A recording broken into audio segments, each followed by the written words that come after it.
In the quiet lowlands of South Carolina, hidden beneath half-century ancient oaks and draped in the weight of time, there stands a tomb that somehow refuses to remain closed.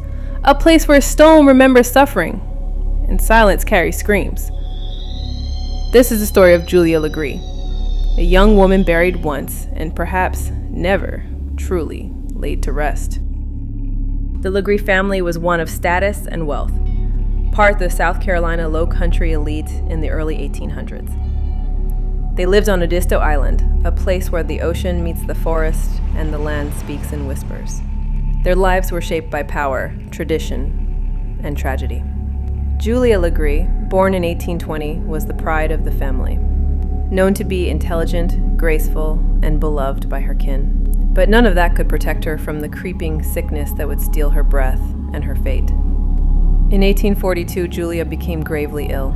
The exact disease is unknown, though many suspect diphtheria, a highly contagious, ruthless infection that can cause paralysis and suffocation. It primarily affects the airways, causing a thick, gray-white coating in the nose and throat. One day, she fell unconscious, into a coma, her breathing shallow, her heartbeat undetectable.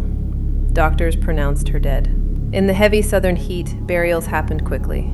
Julia was buried the next day.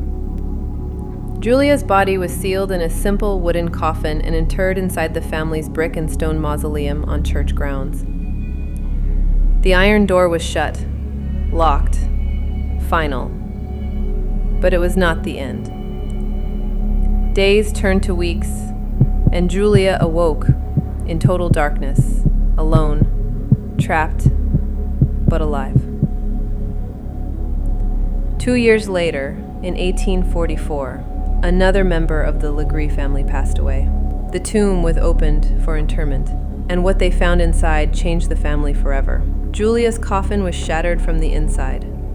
Her skeletal remains lay crumpled near the door. Deep gouges marked the interior walls, scratches made in panic, made in desperation. Julia Legare had not died peacefully. She had suffocated, slowly, screaming beneath tons of stone, her final hours spent clawing against her fate. And now, many believe she still claws. Since that awful discovery, the Legare family tomb has been sealed many times, with chains, compute, reinforced iron. But time after time, the door opens itself again. No sign of tampering, no damage, just open. Some say the spirit of Julia Legare will never allow herself to be locked away again. Others believe something darker happened in that tomb, that her cries left a mark too deep for the dead to forget. There is no scientific explanation, only legend and fear.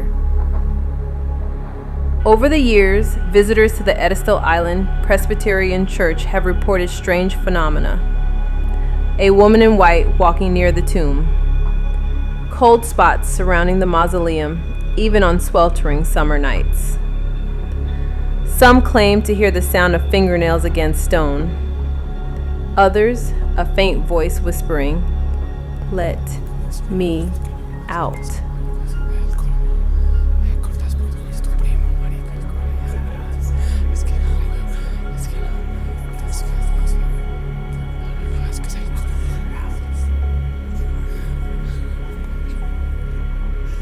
At night, the wind howls across the island in a way that chills even the most skeptical hearts. It's as if the land itself remembers, as if the tomb still breathes. Is the story of Julia Legare merely a Southern Gothic myth embellished over time?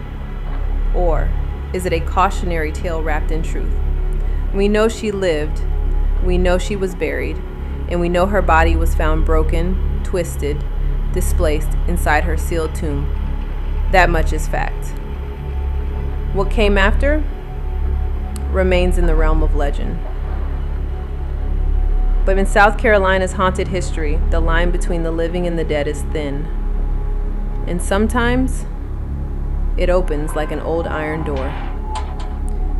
Today, the tomb of Julia Legare still stands beneath the shade of moss-covered trees. It draws visitors, curious travelers, ghost hunters, and those who simply want to see for themselves if the door will stay closed.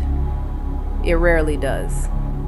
So if you ever find yourself walking through Edisto Island, stop by the old Presbyterian church.